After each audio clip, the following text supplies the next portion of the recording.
Yeah. Well, so you've you've talked about how you tend to indulge yourself in your writing and go for long periods of time and then put it away. That's the Mhm. exact opposite of what you've been doing for the last year with the Red Clay Bestiary. So let's talk about how you transitioned into being a regular writer who doesn't write voluminous amounts but makes it manageable. Yeah. Well, I don't know if you actually were aware of this. Surely, God, you were. I must have told you. Surely, I wouldn't have not told you that I finished a master's degree in computer science last summer, Oh, right? yeah, I was there. I was Yeah. with you. Yes, I remember. I was part of the misery. Yes. I don't remember anything. I just remember you telling us how many seconds were left as you Yeah. continue. Oh, yeah, yeah, yeah. I guess I did talk about it more or less endlessly, didn't I? Yeah. Okay. So, all right, yeah. So 3 years it took me to finish that degree. I did it one course per semester, and the whole time I was doing it, you tell people you're getting a master's degree in computer science from Georgia Tech, and people's response tends to be something along the lines of, "Oh, you're going to make bank. That'll open every door that you want open." And and so the whole time I was doing it, I was thinking, first of all, the question that I probably should have asked myself before I started, which is why am I doing this? And then the other question is like, what am I going to do when I'm done? And um, and I didn't have an answer to either one of those. I don't know why I do anything. I mean, I have a tendency to kind of fall into stuff, and I've always been that way. And it's probably not a great thing, but it's just the way Can I be. operate.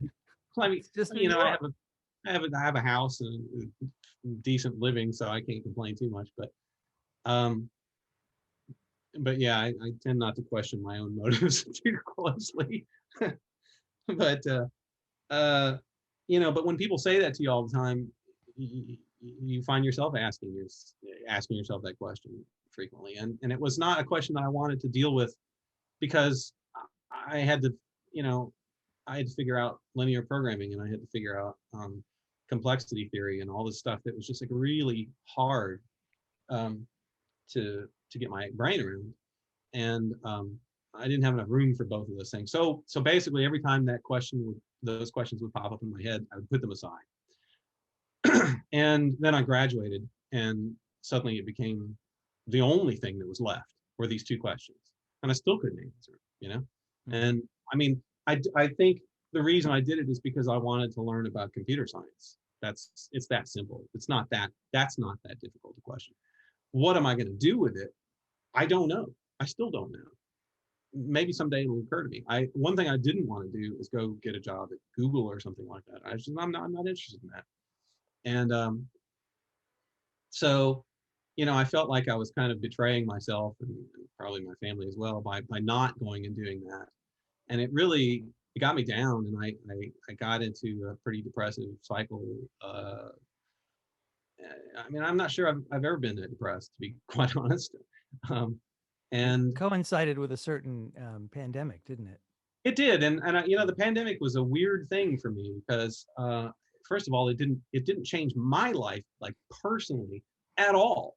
Like I was doing all the coursework online anyway, so that didn't change, and it forced me out of my office, which I didn't want to be there in the first place, and into my home office, which I'm much more comfortable here. So in a lot of ways, that was yeah, let's do this. But it was weird. It was weird for everyone. My life changed, and I the rest of my family certainly didn't. They didn't take it very well. Um, so into the middle of all this, all of a sudden I have all these this one existential question, in, in a manner of speaking, and uh, a fair period of time went by, and I struggled with this, and I didn't have an answer, and I knew that there was not going to be one forthcoming, and uh, I didn't really see any way out of this conundrum. Um, and I'm not really sure, if I didn't have people to fall back on under circumstances like that, it would be bad. So I called up my friend Ken Gordon, who I mentioned previously, and I talked to him. I had several conversations with him, uh, and I think I can't remember if he suggested that I embark on a writing project or if I was thinking in that direction already. But he had come across some articles about Substack, which is a newsletter platform, and he was saying that there are a lot of writers that were starting newsletters on there, and it seemed to be an interesting um, avenue and something I hadn't really thought about before. I mean, I write things and I send them to magazines, and every once in a while something gets published, and most stuff doesn't. I mean, you know how that works. Like you can send out like a zillion queries, and if you're lucky, somebody will tell you that they're not going to publish your stuff, but that it's great. Right. If you're lucky, they'll tell you no. Right. So, uh, and it's not that I wouldn't say that I'm thin-skinned and like I get that criticism or I get those responses or no response at all and go and cry in a corner or anything like that. But I just get bored with it. I stop trying, and it's really hard for me to stick with that long term. And so the prospect of just writing something every couple of weeks and publishing it and getting whoever will read it to read it was it had an appeal. It was different, and I decided to do it. And I have written an essay every 2 weeks for the past year, which has been kind of hard. Some weeks more than others, Yeah. but it's been great. Um, I think really needed that, and it to me it doesn't answer the question like what am I going to do with the computer science degree, but I'm not sure that's a question that really truly needed answering right now. Like I got a music degree. What the hell did I do that for? I don't know. But it has come in handy sometimes. you know um, like I just have to sort of trust that the universe will you know eventually throw me into a situation where this stuff has meaning, because it always has. And I guess in the day when it doesn't, I don't know, I'll probably be dead by then anyway. So So a bestiary is a collection. It's an animal. It's a compendium of animals generally, and you call your usually mythical. mythical animals. Okay, good. So you call your work the Red Clay Bestiary. Could you explain? Yeah, well, a red clay is fairly obvious. That's the clay of Georgia and Alabama, and for better or for worse, I come from that. That's where I come from. Alabama is as much as it pains me to say so, kind of my ancestral home.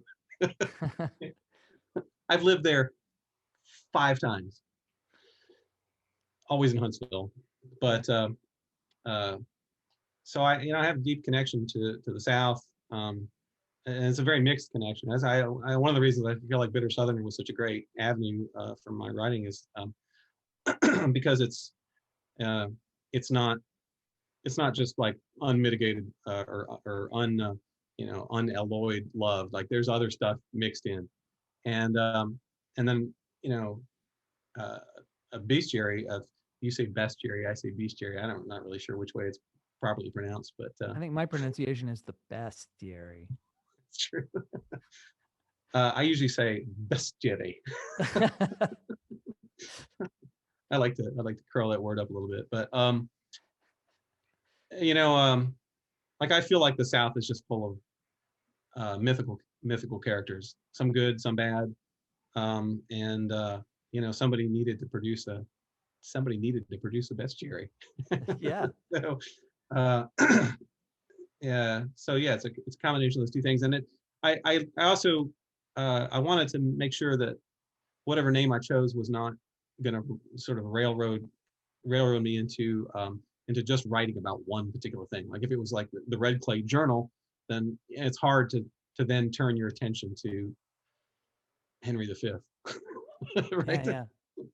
Um, but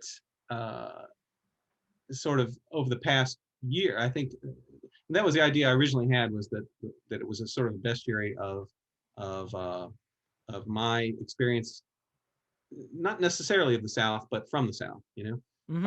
and then over time it's grown into this idea of just a compendium of unusual people and places and stories, and there will be, I hope, if I can pull it together, there will be an actual bestiary at some point, Yeah.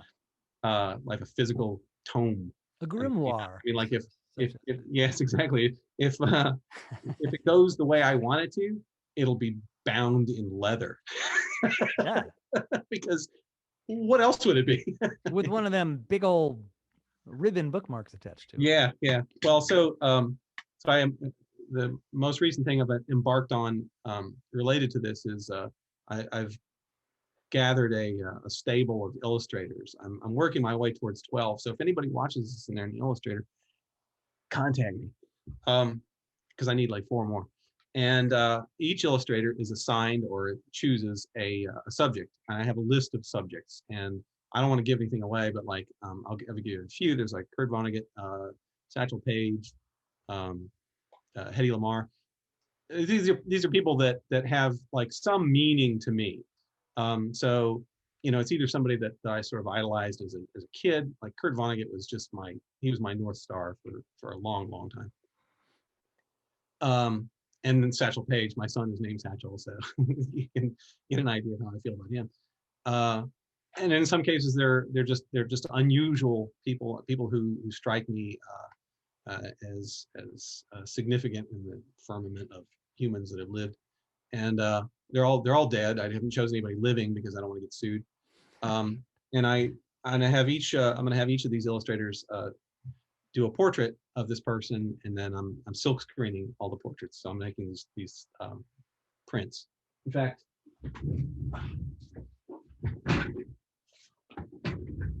there's Kurt. Yeah. Yeah, Who's the this is artist? actually not a great print. I have to redo the screen for that one. But yeah, this is a friend of mine. In fact, it was the guy who told me to send my stuff to the Bitter Southerner. Did this, Eric Huffman. So for the time being, I'm selling these prints just individually, but they will be sort of like they'll be like milestones in this book. So you open it up. There's a portrait. You flip it over. There's a short, not really a bio, but sort of my reaction to this person on the back, and then there's an essay. Mm-hmm. So I'll choose the 12 essays I feel like are best from the however long it will have run by the time I have the money to do this. Mm-hmm. And then the whole thing all put together is the Red Clay Bestiary. Does that make sense? Yeah. I have been reading this since it started. I really enjoy the essays. And I think my favorite, the one that sticks out for me, the one that I guess got me traveling, was the one you did about the power plants in I'm so glad to hear you say that. far-flung Georgia. My mother will be glad to hear you say that too. Yeah. I mean, I wrote that many, many years ago. oh. And so I'm admitting now, by the way, publicly to cheating. I didn't actually write 26 essays. We have to conclude the interview. This man. I stole some from myself, but I'm happy to hear you say that, because that's a piece that it's always kind of eaten at me a little bit, because it's a lengthy piece of writing. It's about 12,000 words total, and yeah, I got in a series of different vehicles. I rented a car at one point and drove down to Savannah, and my purpose was to visit every coal-fired power plant in Georgia, and which seems a little crazy, but Stephanie Stuckey, who is currently the CEO of Stuckey's, she was a former state senator, I think, or representative, and then at the time that I met her, she was working for an organization called Green Law, which provided legal representation to people who were filing lawsuits against people for doing ecological damage, to Georgia. And they had this big ad campaign going, and they were looking for somebody to write a long form article that they would, that would be published and would point back to this campaign. And I wrote I chose I didn't know anything about coal plants or Georgia for that matter. I hadn't lived in Georgia all that long, a few years, and I thought this would be a great opportunity to go and like see the state and kind of get an idea of what Georgia consists of. And I did. I drove all over the state. I got a speeding ticket on my way to Savannah. But you So saw I parts of the paid. state that most of us who I've lived in this state Yeah. probably a total of about 48 years, and Mhm. you went to places that we don't go. Yeah. Yeah. I went down to Albany, which uh, there's no reason to go down there except if you're on your way someplace else. And there's not much that Albany's on the way to. Yeah, there's a little Just, resort in there. do what There's a little resort there. in Albany? Mhm. Yeah, it's pretty. Is it But really? I mean, yeah, there really Yeah. is. Oh my Yeah, gosh. it's nice. Oh, But I mean, it's one of those. It's not even on the way to anything really. You don't have right. to. You don't never have to go to Albany. Yeah. Yeah. Yeah. Yeah. It's and I can't remember where like we went to Juliet, Hmm. which is where they shot fried green tomatoes. Yeah.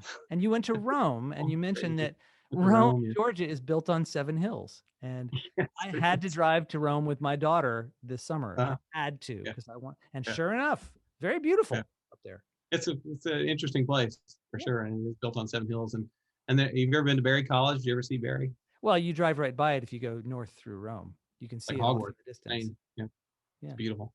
Yeah. Um, yeah, And so then it you was pass the power plants. They're sitting on the side of the that's road. right. Yeah, and they're weird. They're huge, and they're just these enormous smokestacks, and they don't look dirty, like they're white and they're blowing out at most like water vapor or something like that. But you start to read about them a little bit, and they have their hidden secrets. Among other things, they when they finish burning the coal, they have all this ash, and they would just dump it into these ponds that sometimes are very close to a river. And I guess one of them up in, I don't know if it was in, I think it was in Virginia. It was around the time that I was in Danville, in fact, uh, that an ash pond like that broke through its banks and flooded. All the ash went into the river, and just just awful. Yeah. Um, so yeah, so it was an opportunity for me to get to know the state, which was fantastic, and it makes me feel a little bit more like I belong here, which is something that I don't often feel. I mean, because I spent so much time rambling around when I was young, and I think I'm kind of naturally, um, I sort of naturally carry this attitude that I'm like standing outside observing, and this From was Alabama, that's right. I don't the feel very alone. different state of Alabama. Right. Um, so it made me feel like a citizen of a place for a change. Mhm. So that was good, but it didn't get published. Like I sent it a few different places, and then eventually lost interest. Yeah. And it sat around for ages. I sent it to Bitter Southern a few times, and they wouldn't even respond. I don't know why they weren't interested, but Yeah. Who um, knows? yeah, It's but not trending, maybe. but I had largely forgotten about it. My mother, like every year or so, she'll exhort me to dig that thing out and do something with it. So I did, Yeah. and there's still at least one more piece of it pending. So you got more Oh, coming. goody. Okay. Is there another piece that you're particularly proud of that you've published in the bestiary? Bestiary? Um, well, I thought the first piece that I wrote for it was definitely one of my favorites about muscadine grapes. Oh, yeah, I remember Uh, that. yeah, I'm a huge fan of muscadines. I'm really disappointed because this year they didn't really hit the grocery store shelves the way they have in the past. I don't know if like people have lost interest in them or something, but More likely a they, supply problem. it could be. But I mean, like they're from around here. Like, how hard is Well, it to get I guess muscadines? that's true. But maybe it's just not enough people to pick them right now. Maybe. Yeah, that's a possibility. Yeah, I hadn't thought about that. But there's only one Kroger around here that has them, and I've been buying as many as I could, and I eat them by the quart. I mean, I'll eat an entire quart of muscadines. Hmm. But I went tonight to get a quart, and they were all gone. I couldn't be sadder. Yeah. Aside from that, the ones that stand out to me, I wrote a piece fairly early in about baseball, uh, You're crazy which about I thought was baseball. I'm sorry. you're crazy about baseball. Kind of, yeah. Yeah. I mean, you know, not so much the way a lot of people are. Like I own a Red Sox hat, but I'm not gonna have it tattooed on my arm or anything like that. I get what I mean is I think you love the game more than, you're not like a fan. It's Yeah, the game you love, not any particular game. yeah. I think that's probably fair. Um, there's there's something about it that, I mean, it speaks to, you know, like I don't even want to say anything about it really, because there's so many cliches associated with it. To say that it has this generational thing is, yeah, we already know that already. Ken Burns kind of took all that away from us. But it does, I mean, he said, I mean, all that show worked because it's true. So yeah, it definitely works its magic on me. And then aside from that, I think it's funny because like that, and there was a piece I wrote about killing a mole in Michigan, and both of those pieces, the baseball piece and the mole piece, uh, contain reminiscences of my grandfather, who was he was a sort of well, he's a difficult to describe figure for me, because like I know he was warm and friendly when he was younger, but he had emphysema, and when I knew him, he didn't speak hardly at all, and he didn't do much, but he was like, uh, he was very tall, and he was he seemed very imposing to me. Um, he was a mechanic, and he was a very good one. The legend is, and I don't know if this is really true or not. It sounds a little fishy to me, but it is said that he was not asked to fight in the Second World War because he was such a good mechanic, and they needed him in Detroit. I don't know if that's true or not. but but he did. He owned a station in like a garage in Detroit for many years, and it was well known, and I inherited, I think, a great deal of my mechanical capabilities from him, and so he's like he's a he's sort of a mythical figure to me, you know. Mm-hmm. Uh, and so I was glad that I was able to write about it a couple times. He's a difficult person to write about. I was present the day he died, and it was that was it's I can't write about it. It's very hard to write about that stuff, Yeah, Uh, and yet you so did. I did twice. Right. Yeah. So how do you decide what to write about and what you just can't write about? Well, the stuff I can't write about, it reveals itself to me very quickly. Like I have on probably dozens of occasions I had probably sat down and written a couple of lines about the day he died, but it's just none of it works. Like I can't find a sentence um, that sort of opens the door. I don't know. I think that would be it. What you just said. I mean, uh, you might be right. Well, I should go back up a little bit and just say that when I say a sentence that opens the door, like to me, that's um, a lot of times not necessarily the first sentence, but there's a sentence. There's a sentence in every piece that at some point or another, like I'll hit on a particular combination of words, and a lot of times it's not just that um, it's not just that the well, how should I put this? It's really about the tone of the sentence. Like when the right sentence comes up, or the right, sometimes it's even just a phrase.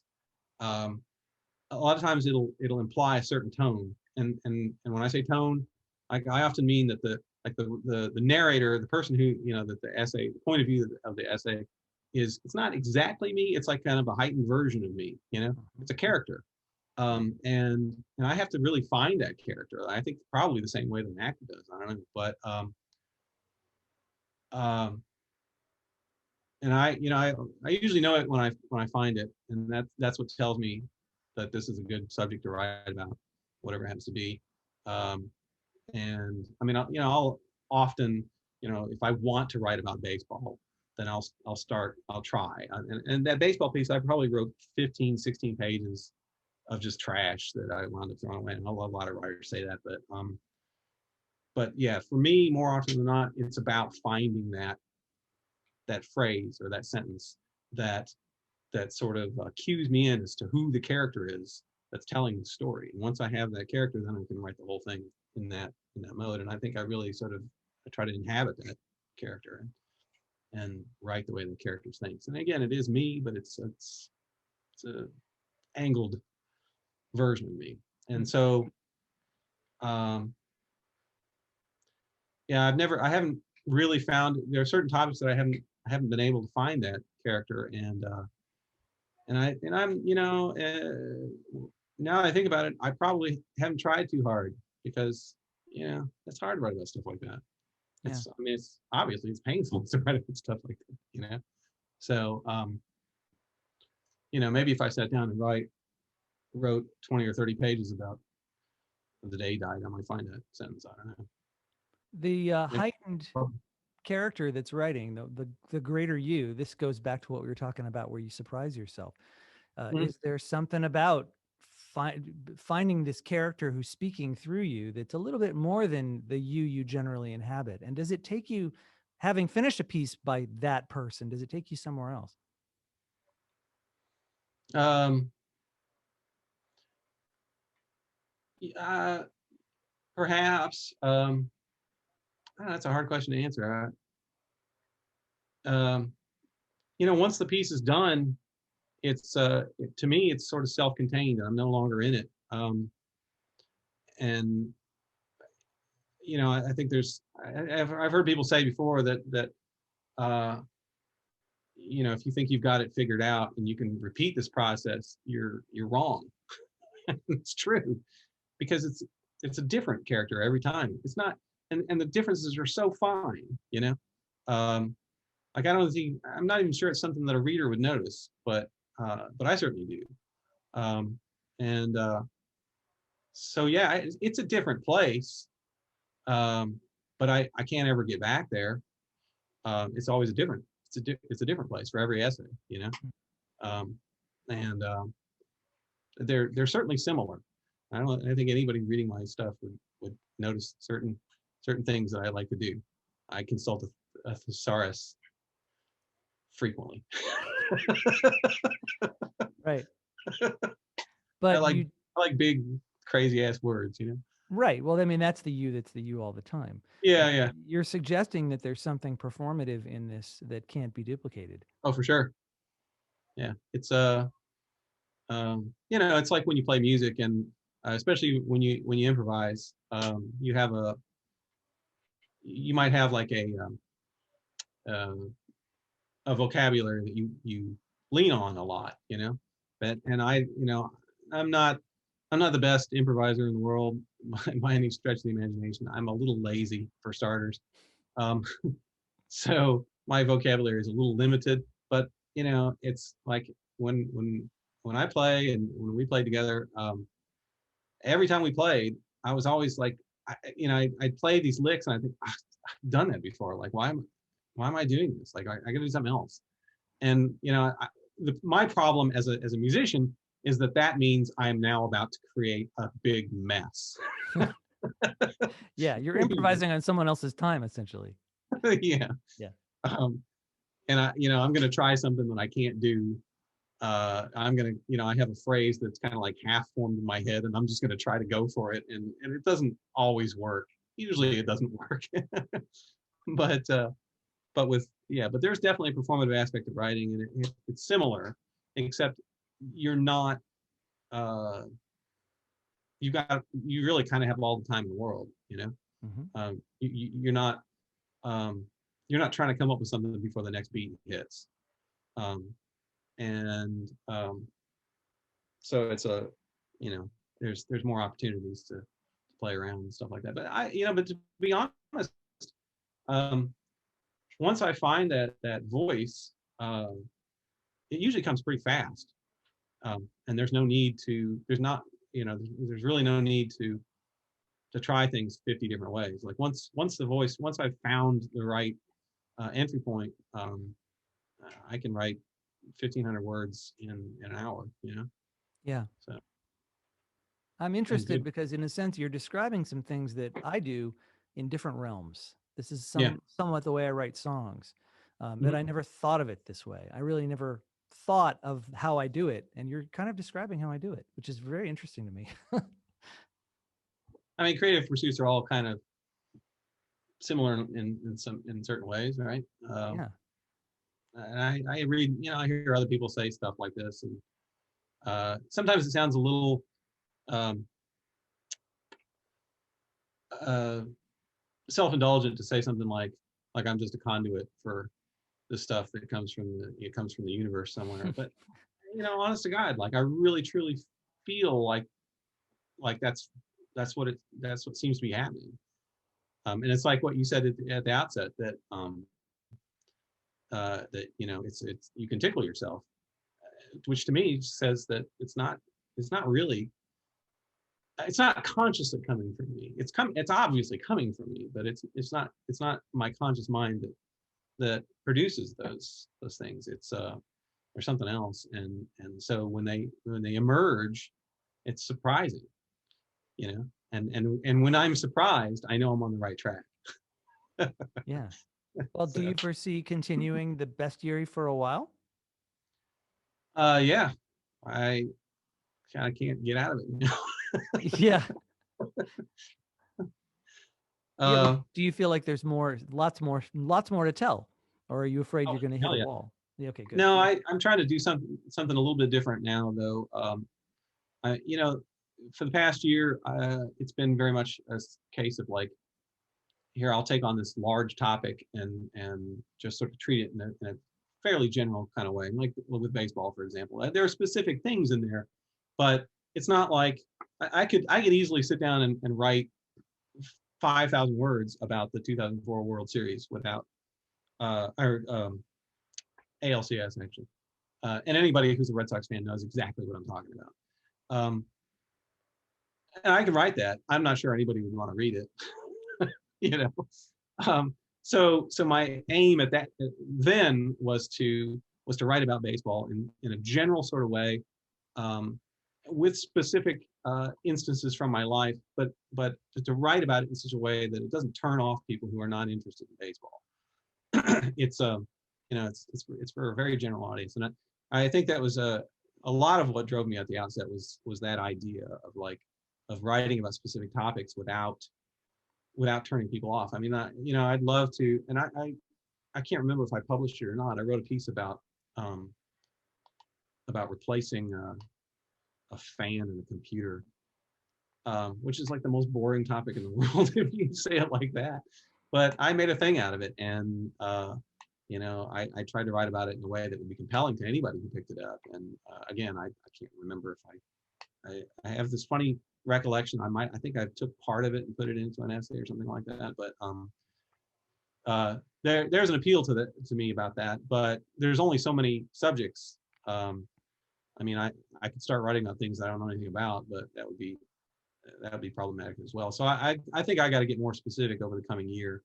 And so, like, the first thing I decided I was going to do is, and this is just completely idiotic, but I'm going to watch all 79 Star Trek episodes, the original series, and write about each one of those. And I tell you what, man, if I can find the proper voice to make something compelling out of that, then I feel like I will have accomplished something. You'll have Because to go a where no lot of one has people, gone before. yeah, I know a lot of people look at that show and are just like, no.